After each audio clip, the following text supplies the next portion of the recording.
Good morning to all students. As you know, our sixth chapter, Combustion and Flame, is going on. We have read till second point.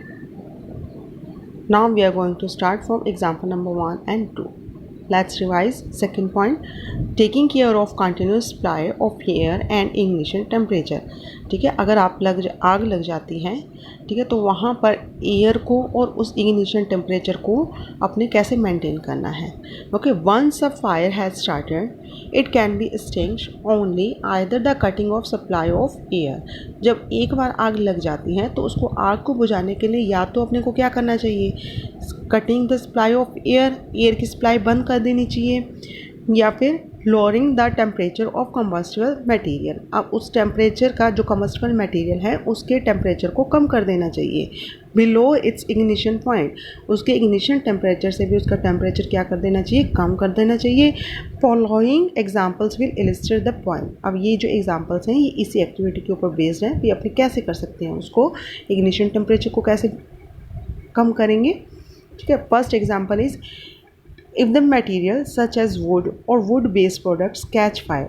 अगर या तो would या would based जो products होते हैं उनको अपने जलाते हैं या उनमें आग लग जाती है, sand should be poured over them. उनके ऊपर क्या डालनी चाहिए, मिट्टी डाल देनी चाहिए, सैंड डाल देनी चाहिए. The sand will cut off the supply of the air and the fire will die. जो सैंड होगी वो एयर की सप्लाई को बंद कर देगी और आग बुझ जाएगी.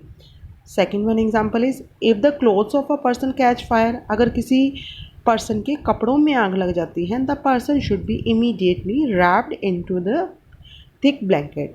अब उस पर्सन को जल्दी से जल्दी एक ब्लैंकेट में रैप कर देना चाहिए.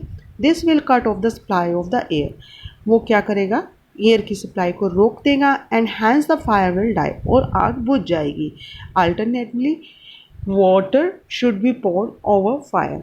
और आग को बुझाने के लिए अपने उसके ऊपर पानी डाल सकते हैं. The water will lower the temperature of burning material.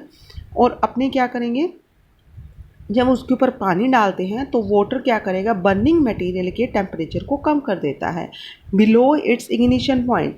उसके इग्निशन टेम्परेचर से भी उसको कम कर देता है टेम्परेचर को. Hence the fire will die. इस कारण से आग बुझ जाती है.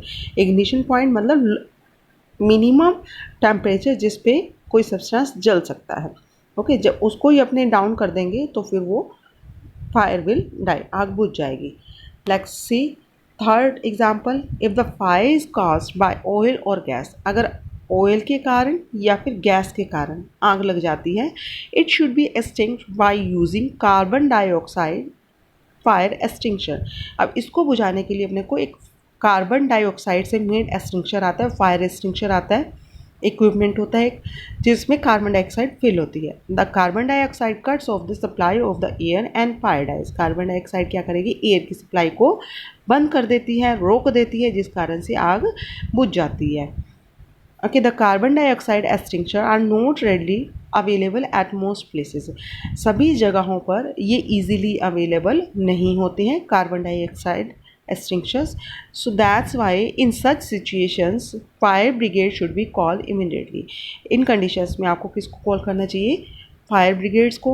दे हैव द नेसेसरी इक्विपमेंट्स. उनके पास इक्विपमेंट्स भी होते हैं और expertise to bring any kind of fire under control. और उनके पास सभी तरीके के इक्विपमेंट्स भी होते हैं और एक्सपर्टीज़ भी होते हैं, मतलब एक्सपर्ट पर्सन भी होते हैं. उनको टेक्निक्स पता होती हैं भी किस टाइप से कैसे थोड़े से टाइम में ही जल्दी से आग को कंट्रोल कर लिया जाए, किसी भी टाइप की आग को. Fire extinguisher. अब अपने फायर एक्सटिंक्शर के बारे में पढ़ेंगे. ये आग बुझाने वाला जो इक्विपमेंट होता है that is known as fire extinguisher. One of the most common extinguisher is discussed below. Soda acid fire एक्सटिंक्शर.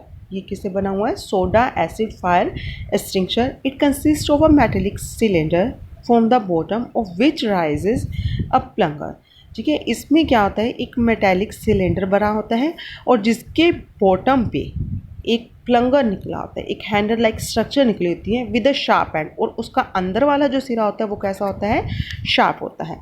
ठीक है, आउटसाइड से तो वो हैंडल टाइप लगता है, लेकिन जो इनर साइड होती है उसका वो इनर साइड शार्प एंड होती है.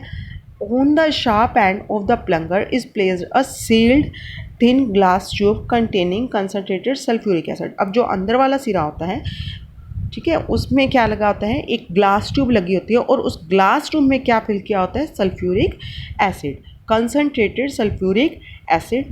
The test tube is surrounded by fixed wire gauze case. ठीक है, अब ये जो टेस्ट ट्यूब होती है वो एक वायर से बने हुए गेज से, वो यानी कि केस बना होता है एक वायर्स का, तो उससे वो सराउंडेड रहती है, प्रोटेक्टिव रहती है. ठीक है. The cylinder is filled with the solution of sodium carbonate. अब जो बाहर वाला सिलेंडर होगा तो उसमें क्या फिल होगा, सोडियम बाइकार्बोनेट. देखो एक मेटालिक सिलेंडर है, उसके अंदर तो फिल किया हुआ है सोडियम बाइकार्बोनेट. अब उसके बॉटम के ऊपर एक प्लंगर लगा होता है, प्लंगर के साथ एक थिक सा एंड लगा होता है, शार्प एंड. उसके साथ कांच की बोतल होती है और कांच की बोतल में क्या फिल होता है, सल्फ्यूरिक एसिड होता है. इन case of fire, on the top of the cylinder is provided a nozzle with a sealed with wax. ठीक है. अब जो सिलेंडर है उसके बॉटम पर तो अपने रीड कर लिए क्या क्या लगा होता है, और जो उसका टॉप होता है, टॉप के ऊपर एक नोज़ल लगा होता है जिसको सील किया होता है वैक्स से, बंद किया होता है वैक्स से. In case of fire the plunger is hit against the floor. अब जो आग लग जाती है तो उसमें इसका कैसे यूज़ करते हैं, जो इसके बॉटम पर प्लंगर होता है उसको ज़ोर से फर्श के ऊपर ज़ोर से पटकते हैं. ठीक है. The sharp tip of the plunger breaks the glass tube. अब जो उसके अंदर शार्प टिप होता है उसके साथ ग्लास ट्यूब लगी होती है, वो ग्लास ट्यूब को वो तोड़ देता है. The acid in the test tube, कौन सा acid, sulphuric acid, reacts with the sodium bicarbonate. Sodium bicarbonate कहाँ था, सिलेंडर में था. तो वो जो जैसे ही ग्लास ट्यूब ब्रेक होती है उसमें से सल्फ्यूरिक एसिड निकलते हैं, और जो उसके आउटसाइड में सिलेंडर में सोडियम बाइकार्बोनेट फिल होता है उसके साथ वो रिएक्ट करता है और अपने को क्या देता है, carbon dioxide. This is sodium bicarbonate, NeHCO3, sodium bicarbonate, and this is H2SO4 mean to say concentrated sulphuric acid.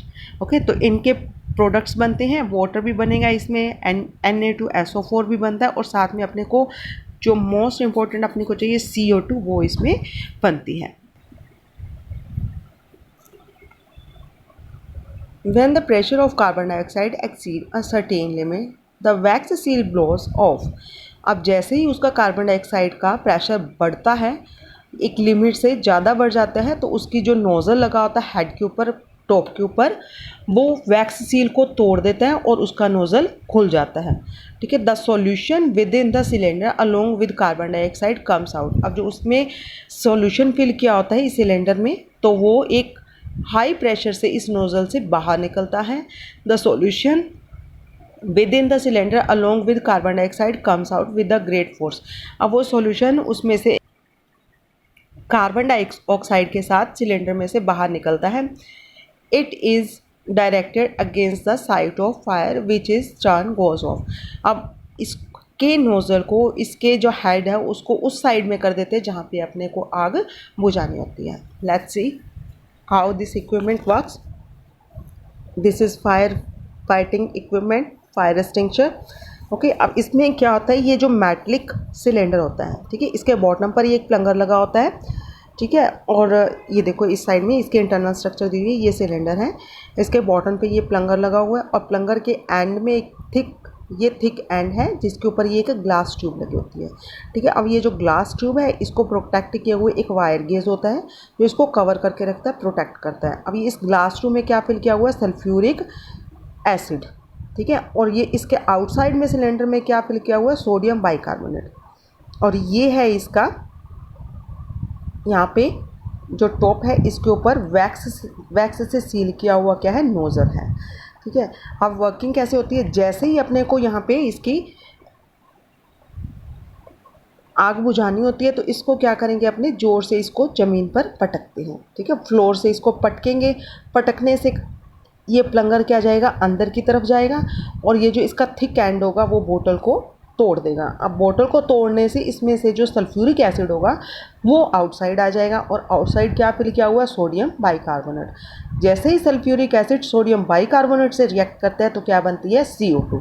ठीक है. तो जब CO2 बनती जाएगी तो एक सर्टेन लिमिट से इसकी ज़्यादा CO2 बन जाएगी, तो प्रेशर हाई हो जाएगा। उस हाई प्रेशर के कारण ये जो इसके नोज़ल पे जो वैक्स सील्ड है, ठीक है, जो नोज़ल इसका वैक्स से सील किया हुआ है वो क्या होगा, टूट जाएगा या उड़ जाएगा। तो उसमें एक हाई प्रेशर से फिर यहाँ से CO2 निकलती है, और इसका फेस किस साइड में करते हैं, जहाँ पे अपने को आग बुझानी होती है उस साइड में कर देते हैं। तो हाई प्रेशर से उसमें से कार्बन डाइऑक्साइड निकलेगी और ऑक्सीजन आग को डाई कर देगी। Next is where do use soda fire extinguisher. अब ये जो सोडा फायर एक्सटिंक्शर होते हैं वो कहाँ पर यूज़ होते हैं। The extinguisher should be use against the fire caused by sodium inflammable materials.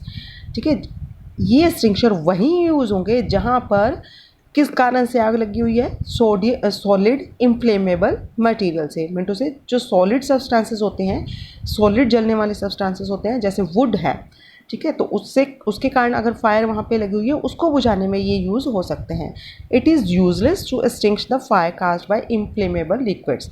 अब लिक्विड से जो आग लगती है उसको बुझाने में ये हेल्पफुल नहीं होते हैं, यूजलेस होते हैं। बिकॉज लिक्विड कौन कौन सी होती हैं, पेट्रोल, ठीक है, डीजल, उस कारण से अगर आग लगती है तो because the solution coming out of cylinder being heavy, जो इस सिलेंडर में से जो सॉल्यूशन निकलता है वो क्या होता है, हैवी होता है, और जो क्या करेगा, sinks in the oil and hence does not cut off the air. अगर पेट्रोल से लगी हुई आग को अपने बुझाना है तो इसमें से जैसे अपने इसको पटकेंगे, इसमें से जो सॉल्यूशन निकलेगा वो सॉल्यूशन क्या करेगा, डीजल या पेट्रोल में जा कर के हैवीनेस के कारण वो नीचे बैठ जाएगा, जिस कारण से आग को बुझाने में वो हेल्पफुल नहीं होगा, आग नहीं बुझेगी। It should not be used against the electricity fires as the solution a good conductor of electricity. इसको जो इलेक्ट्रिसिटी से फायर्स लगती हैं, इलेक्ट्रिसिटी के कारण आग लगती है, उसको बुझाने में भी इसका यूज़ नहीं होता, क्योंकि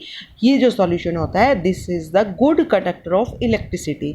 जैसे ही इसको अपने इलेक्ट्रिसिटी से लगी हुई आग के पास लेके जाएंगे तो ये इलेक्ट्रिसिटी को कंडक्ट करेगा, और जो आग बुझाने वाला पर्सन है वो भी इलेक्ट्रिसिटी के कंडक्ट में आके शॉक हो सकता है, मतलब उसको भी इलेक्ट्रिक शॉक लग सकता है। Okay, taking care of victims of fire. अब जिस पर्सन को आग लगी हुई है उसको अपने कैसे टेक केयर करेंगे, the remove the victim to an open space so as to counter the effect of smoke and carbon dioxide, ठीक, कार्बन मोनोऑक्साइड, क्योंकि ये जो कार्बन मोनोऑक्साइड और जो स्मोक होता है वो क्या होता है,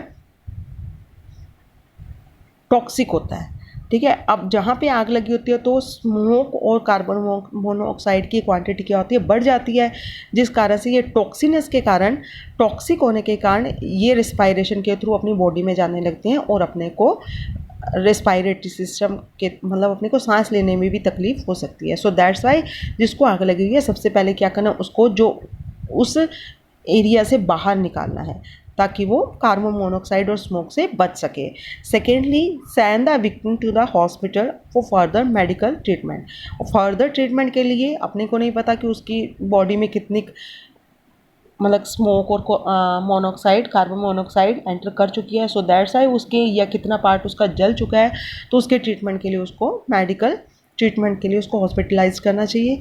next is if the clothes of a victim catch fire, wrap him immediately in a thick blanket. अगर उसके कपड़ों में आग लगी है तो उसको एक थिक ब्लैंकेट से उसको रैप कर देना चाहिए, so as to cut off the supply of air.